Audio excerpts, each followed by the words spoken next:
Masak. Mall ni besar, cantik dia. Indoor tapi nampak macam outdoor. So kalau time salji macam ni, orang tetap boleh ada aktiviti tau. Lepas ni boleh lah main salji. Dah lah tak ada orang. Lepas tu snow dia pun tebal lah. Ada matahari dia tak sejuk sangat. Cuma angin dia kan sejuk. Oh itulah Sapporo Factory.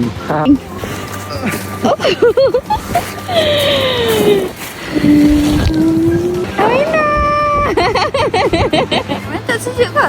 Amina. Masak. Ni pun buat tu kebanyakannya memang macam gini lah. Makan yang digoreng tu. Oh okey. Dia memang macam ni. Sebab dia akan kena masak atas tu. So ni bora dia udang. Ni ada. Oi, dia ada nama atas tu. Bunyi dia. Oh, bukan gitu.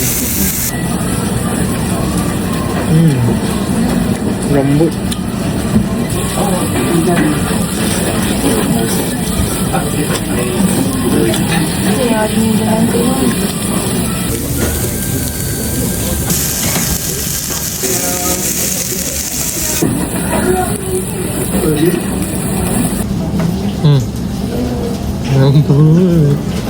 Sedap. Dia rangup dan marah. Okey. Okey. Macam. Ya.